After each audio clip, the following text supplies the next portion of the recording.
Thank you, Rudy, for the kind words.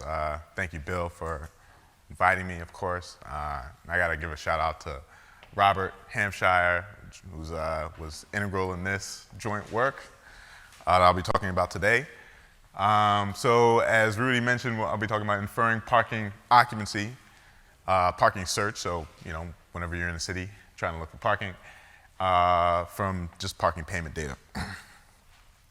So, as many of you may have already experienced or may know, searching for parking in urban environments can be a big pain. It's not fun. It's in fact really annoying. It causes other external costs on others. So, one, it generates some pollution. You're wasting time. You're wasting gas driving, and also it causes congestion. And so it may clog up the network. The traffic going through a city. And because it's annoying, first and foremost, policymakers in particular, are really well aware of that fact. They want to do what they can to make this better. So there's been quite a few now, smart parking or smart city initiatives. And one of the first ones was from City of San Francisco back in 2011, 2012. They got a grant from the federal government, and they got a pretty sizable chunk of money to run this parking experiment. And what they did was they dug up in the ground in various neighborhoods, put sensors into the ground. They had this dynamic pricing for parking going on, and the central goal was to make it easier for people to just come in and park whenever they wanted. So they'd adjust the price up and down. I think Robert spoke about this last year here. But we're going to approach it from a slightly different angle here today. An important piece of this is that, to this problem, is that, they had to actually get a lot of money to just get the sensors in, and not everyone has $20 million lying around to actually just dig up and put sensors in. And moreover, the sensors don't last forever. They're run on battery. The batteries died now, so even in San Francisco, you really don't know how many people are parked. So it doesn't last for very long. And so we really need a long-term solution that's a little bit more cost-effective for everybody. So the idea is to use exactly the kind of data that cities have available to them. And that's basically just how much money was paid and when people made a payment to park. And so the problem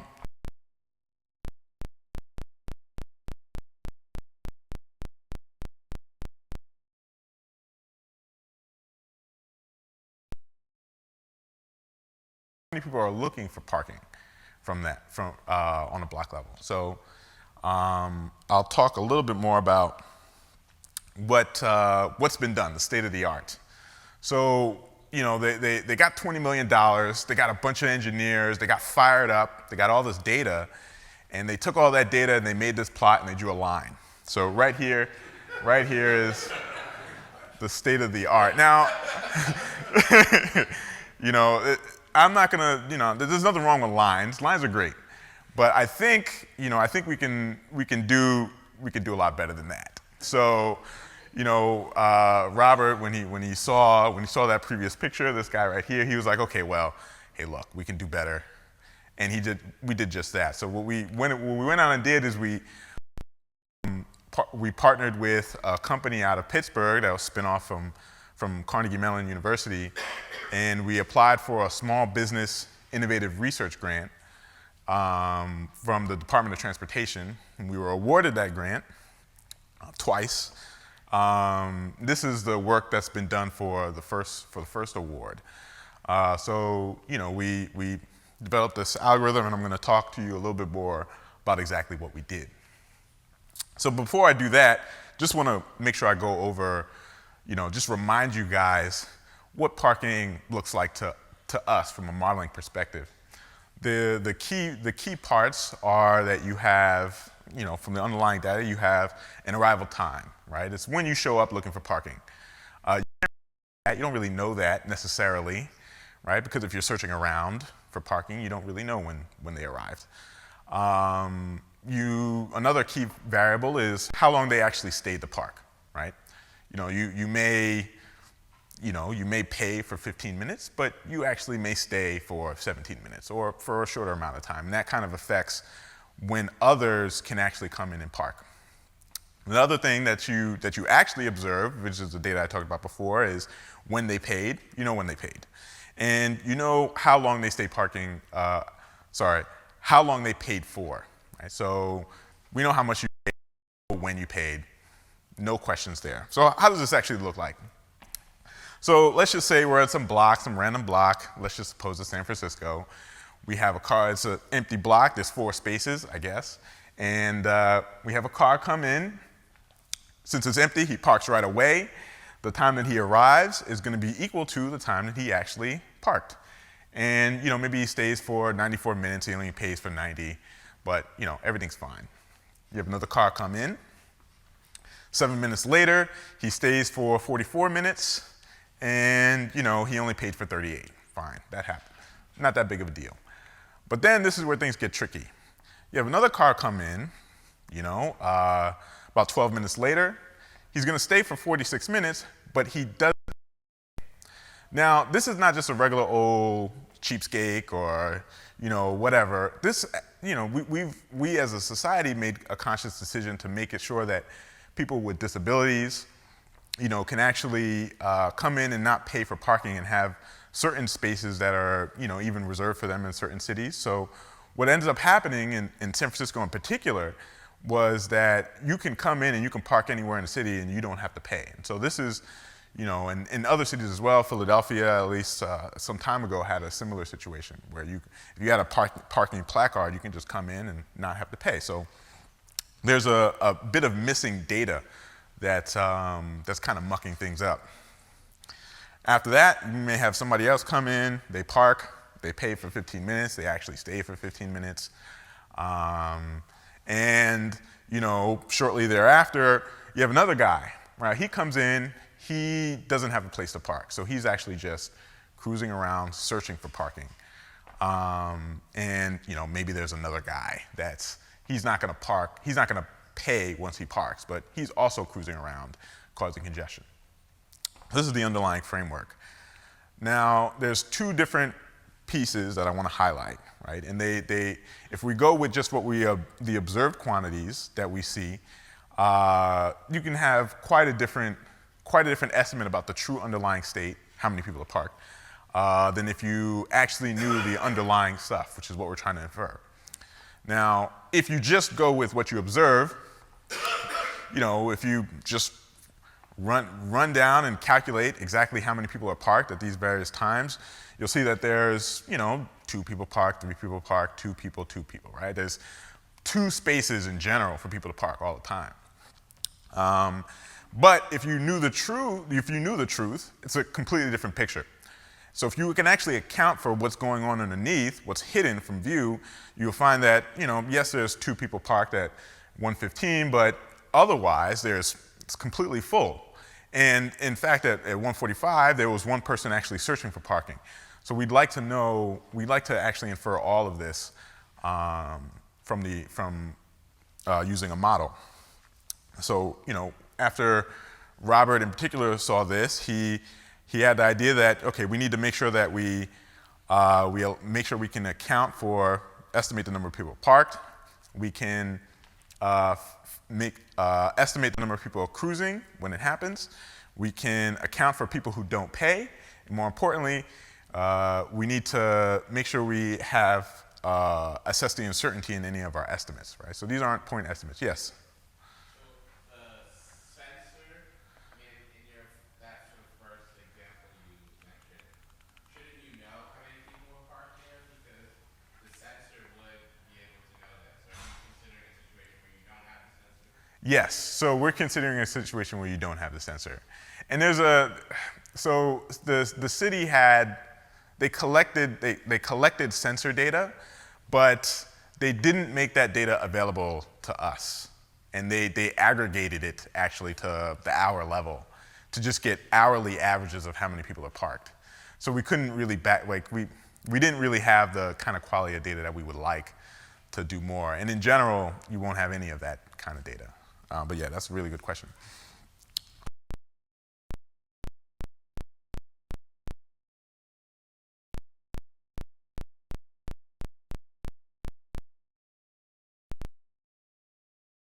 Same with Jamal. And he said, hey, let's use queuing theory in parking. And I think it was, when I first heard it, I was like, okay, well, I don't know how this is going to work out, but I think it's actually a really elegant model, and we made quite a few tweaks to make sure that it can actually flow through. So the basic queuing model, just to follow your intuition, is basically just like what happens when you go to check out at a grocery store, or when you're waiting online, when you're on a call center, when you call in.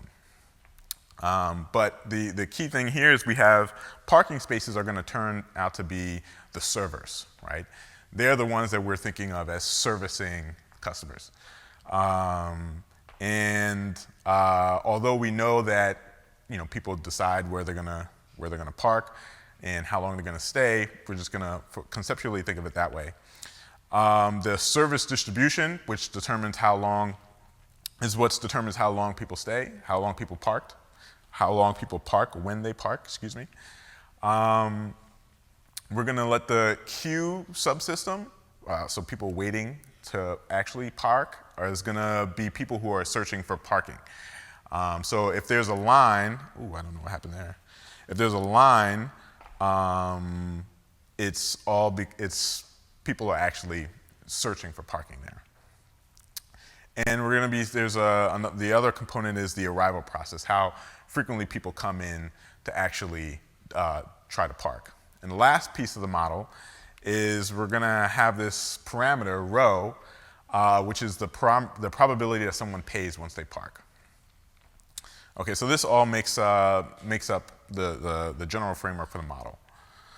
Now, the underlying parameters, the underlying primitives to this system, there's three of them.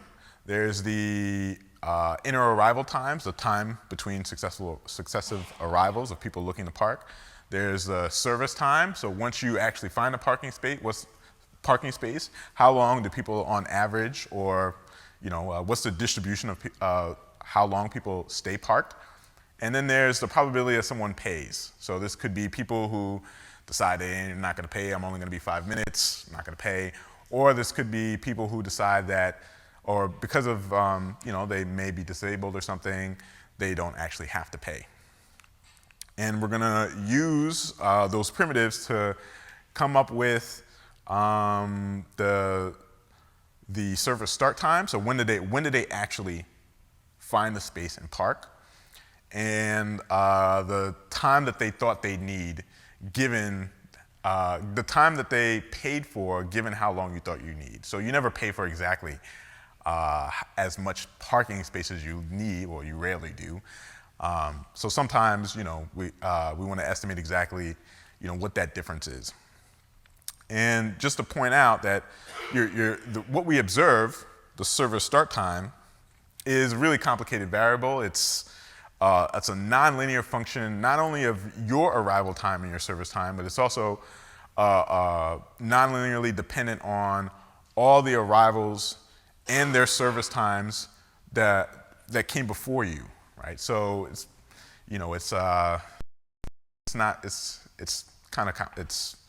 it is what it is, whatever.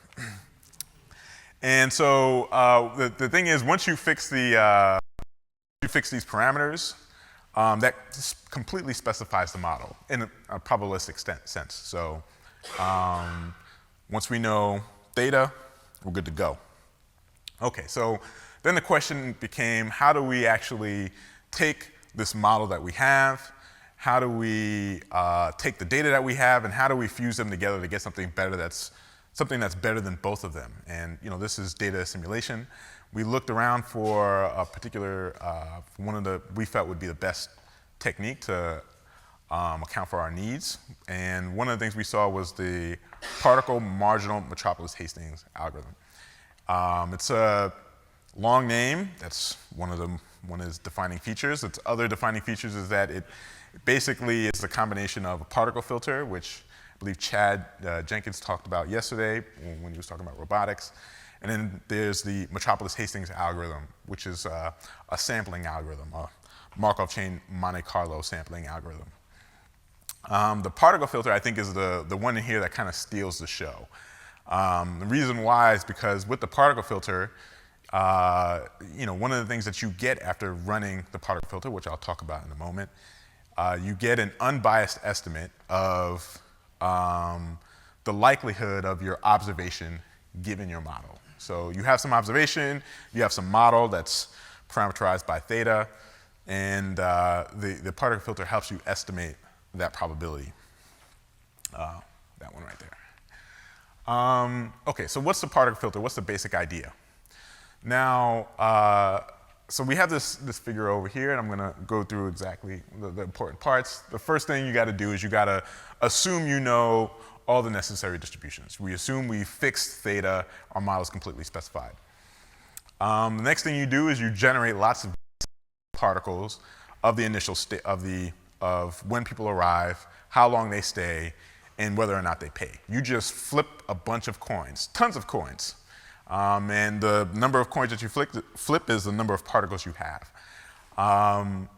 And what you do after that is you use your queuing model to figure out when they entered service. You also use your model that takes service times and turns that into payments to figure out how much people pay, how much each particle pays, right? So how much these fake people pay. And the next step is you take your observation, right? You have all these guesses, but some of them are really bad guesses. And you use your observations to basically weight how good your various guesses are. And lastly, once you have a weight associated with each particle, you resample. So you redraw, you pick from your particles the good ones, the ones that have a high weight, and you leave stranded in the middle of nowhere the bad ones that didn't really do so well at matching the observations. And then you proceed again. You draw another arrival. What's the next arrival? When did they start service? How much did they pay? You make a bunch of guesses, and you just pick you then reweight, and you iterate over and over again. Now, one of the most important parts of this algorithm to make it work is that you need a good way of weighting how good your particles are. And this part is, I think it's one of the most important parts of this whole algorithm. You really can't, it's hard to trust that you're doing a good job if you can't say that if you can't properly weight the particles. So one of the things that we decided to do and that we built on top of the filter is we used what's called an approximate Bayesian computation when it comes to weighting the various particles. So what you do for each particle, you have the state of that particle, which is the entire history for us of the arrivals, their service times, whether or not they paid. And so you have a bunch of these particles. For a particular one, you generate a bunch of parking payment observations given the underlying state. And you weight the distance between each of your H observations from your H simulated observations from your actual observation. And lastly, you approximate, you use a kernel density type estimator to figure out what the weight of that one particular particle is. Any questions? Yes? So what is the state of the particles? What's in the state of the particles? That's a good question. That's, let's see. That would be these things. So it would be the arrival time, the service time, and whether or not they paid. That would be, and it would be not only the most recent arrival time, their service time, and whether or not they paid, but everyone that came before them would also be part of the state as well. So we carry that with us to make sure the Covian system. That's a good question. Okay, and so then we put it into the particle marginal Metropolis-Hastings algorithm. And this is This is it in its entire glory. What you need in order to get this thing up and running is you need an initial guess of your model, right? An initial parameter guess for your model. It's not trivial to come up with, but you can get it done. You need a particle filter, which we have, and a weight function g. You need a parameter sampler, q. For us, we took q to be a Gaussian distribution. If you look here at line 3, that is, so you draw a theta, var theta, from a Gaussian distribution centered at your previous state. Another thing you need is you need your observations, which you obviously have, and you need a distribution p for theta. What's your prior probability of a particular parameter beforehand? We took that to be the uniform distribution because we had no idea what would be good or bad. So you go through. I'm going to draw your attention to line 5 here.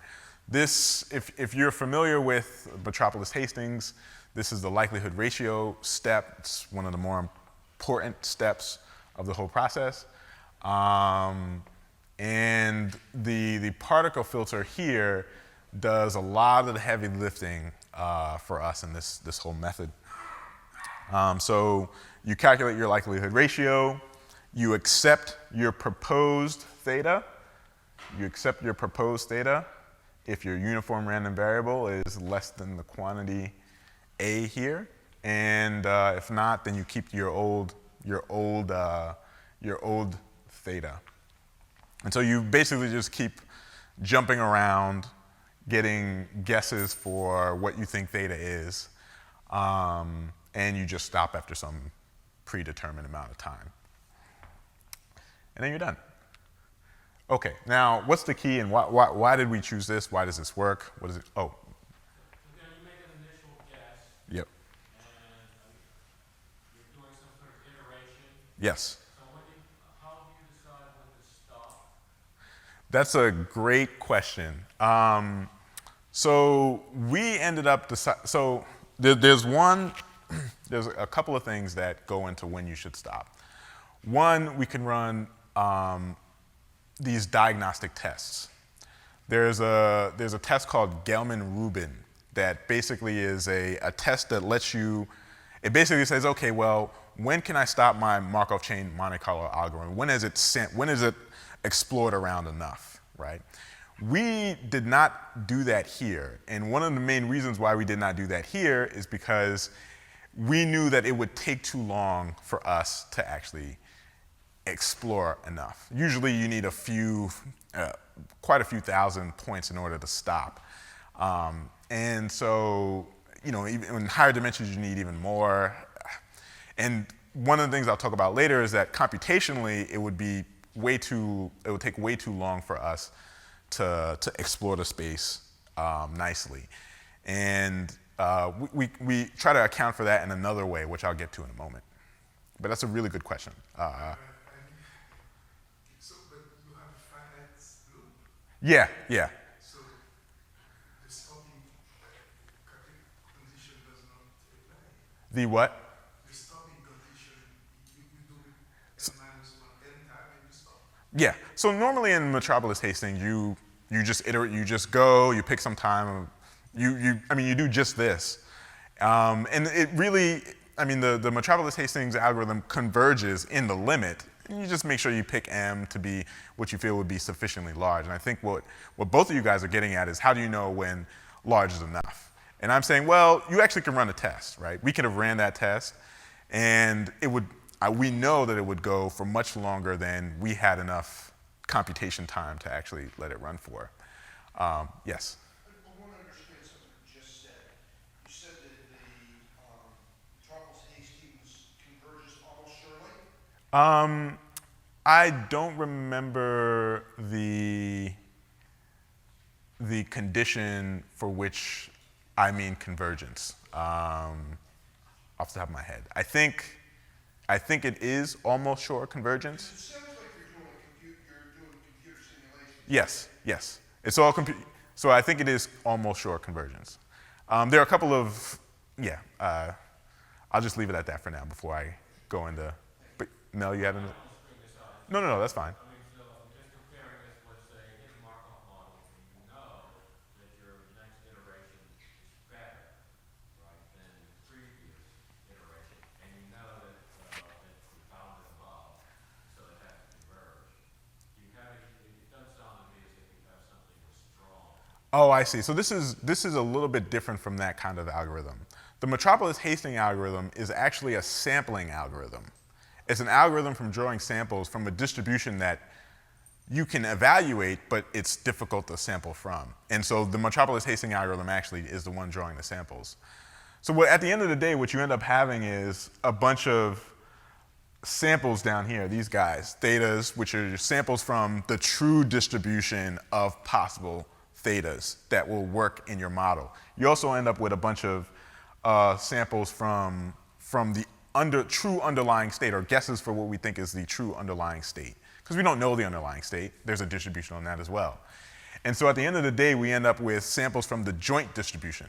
That I think is actually really key here that I didn't stress. The Metropolis, this whole algorithm draws samples from the entire joint distribution of the parameters as well as the underlying state.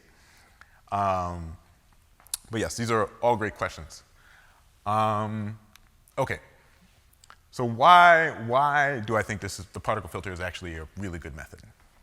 I mentioned before that it produces unbiased estimate of the likelihood of a particular observation. That's true. And why is that good? Why does that matter? Well, one thing that matters is that, particularly when you have a large amount of particles, this quantity right here is approximately equal to this joint distribution. And just using the definition of conditional probability, you can get this guy right here. So this is really what we're after at the end of the day, right?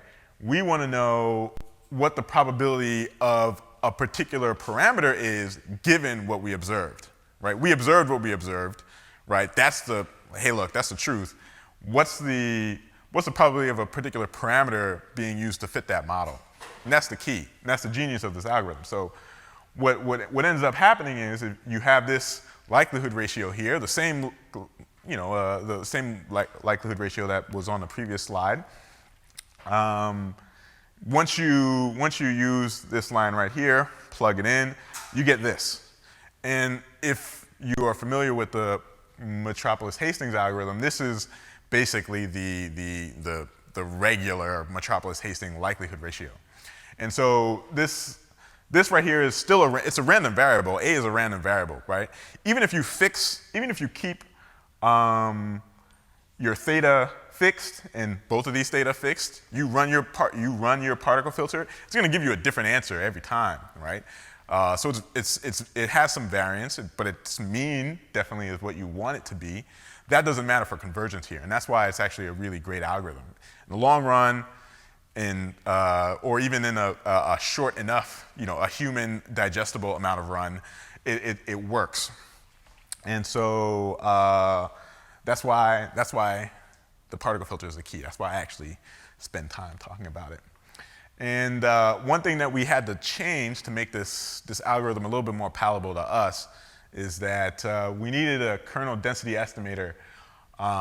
We used a kernel density estimator to weight each of the particles throughout the step. This was not part of the original spec of the particle filter. I mean, it's kind of close, but we really had to do a little bit more work there.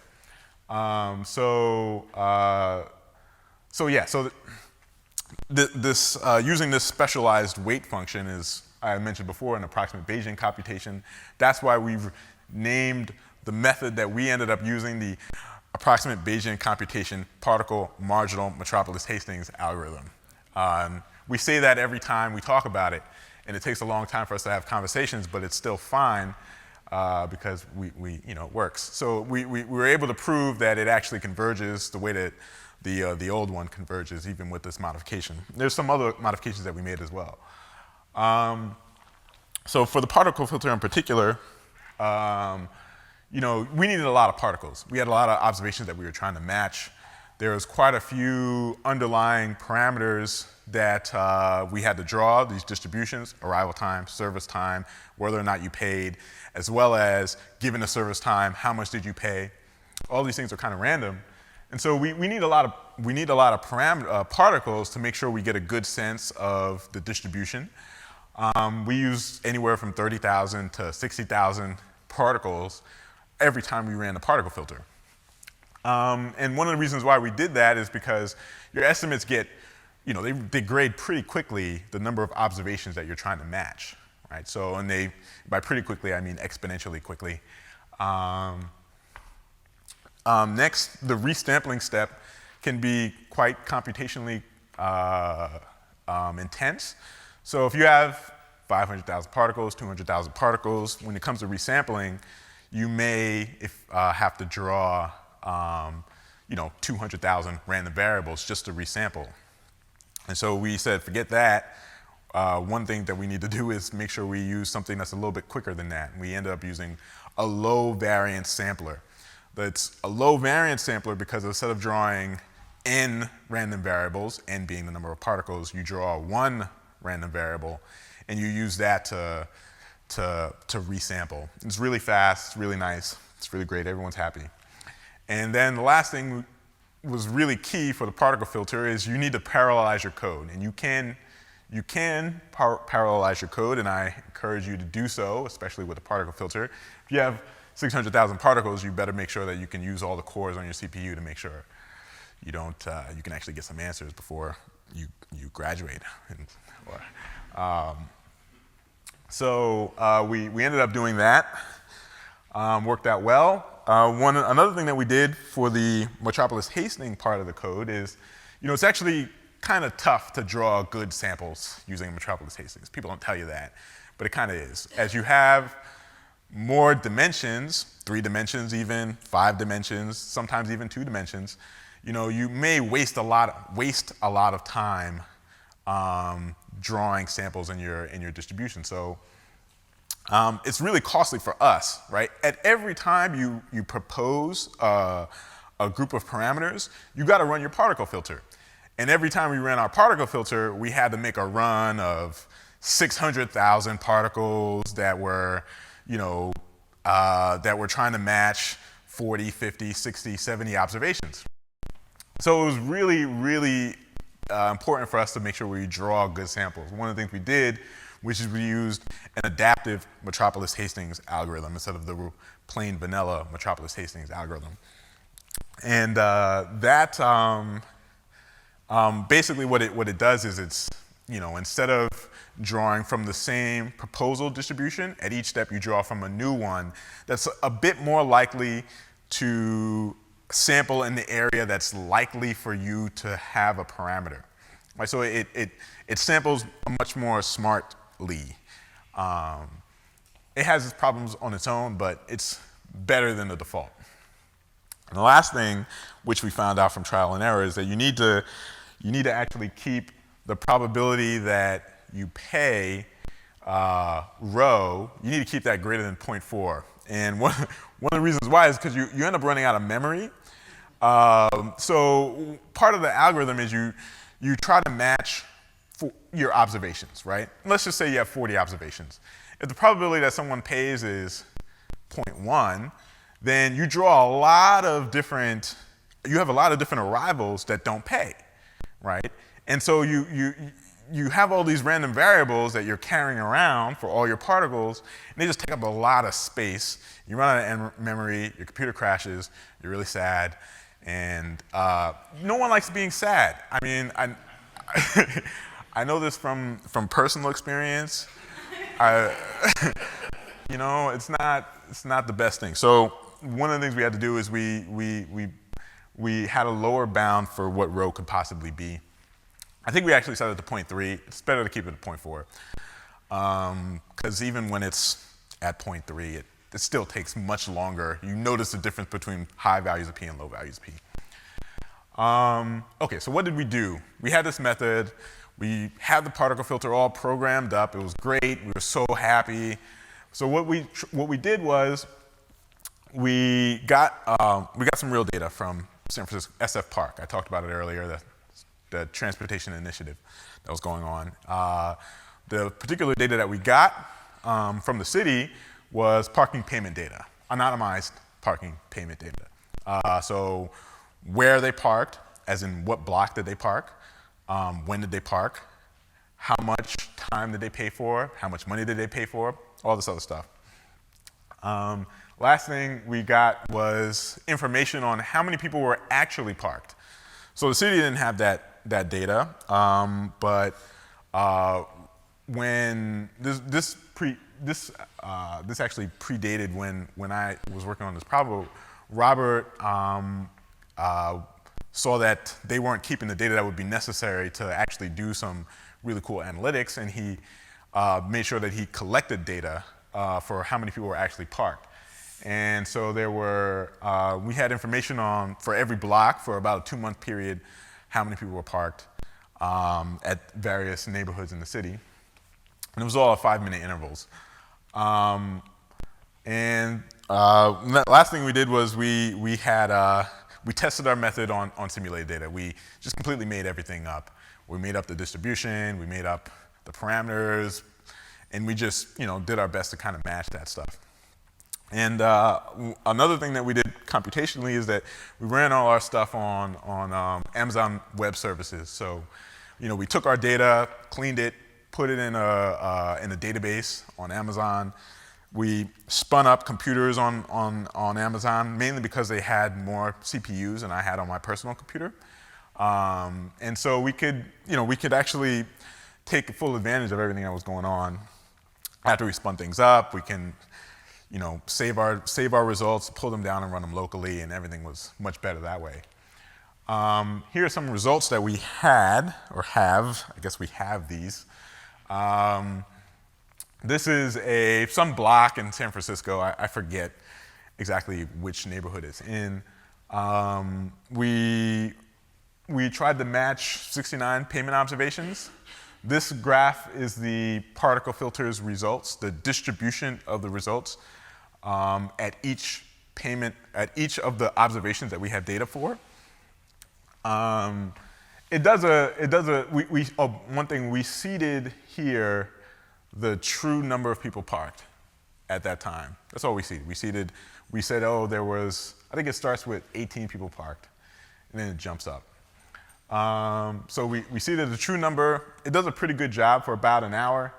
And after about an hour, it does an okay job, but the error bars start to increase quite a bit, and that's the exponential breakdown that I was talking about, which is why we needed to run with so many particles. This right here is not so many, but it's a decent amount. This one is the same data. Again, the black path is the true path, the true number of people parked. These are our guesses for how many people are parked. It does a good job. Not as good of a job as the previous one. By the way, this is the same block at the same time. The main difference between this and the previous graph is that the probability that someone paid was fixed here. Right? We fixed it to 1. And the probability that someone paid here was floating. We allowed it to float so it was less than 1 here. And we just used the probability that someone paid that came up from the particle marginal metropolis hasting with approximate Bayesian computation. And lastly, we have, this is simulated data. We had 40 observed payments. We used 600,000 particles for this one. And we said, okay, well, we're going to use an exponential distribution for the true underlying distributions. We're going to assume we know that, and we're just going to try to match as best as we can the parameters. And so the estimated parameters that we ended up getting were kind of relatively close to what the truth was. The service times we got pretty well, but the arrival rate it didn't. Yeah, it's a little bit off. By the way, this is the mode. This is the mode estimated parameter, which is what we ran this with. this is the entire distribution of a lambda and mu for that previous run. The black dot there is the mode of this distribution. This was made using a kernel density estimator. The red dot is the truth. So it does not so good, but that's okay. This is another method that we came up with of actually reconstructing the distribution. And the black dot there is the mode, and the red dot there is the truth. So at the end of the day, it did a pretty good job. So that basically is what we did. I mean, there's a lot of stuff that I left out, but this is the important stuff of what we did. And the next step is to make sure that we can, instead of looking at one block in isolation, we kind of need to, blocks are connected to one another. So we need to make sure we have a good way of connecting them to one another, and using the inputs and feeding them into the outputs. If you're cruising on one block, usually go to the next block and you cruise there. You want to account for that. But nonetheless, it does a pretty good job of, I think we did pretty happy with what we have so far. Another thing is, we need a new, a slightly better model for given the underlying service time, how much time did you actually pay for that distribution? But that's for another day. That's it. If you have any questions, I'm glad to hear them.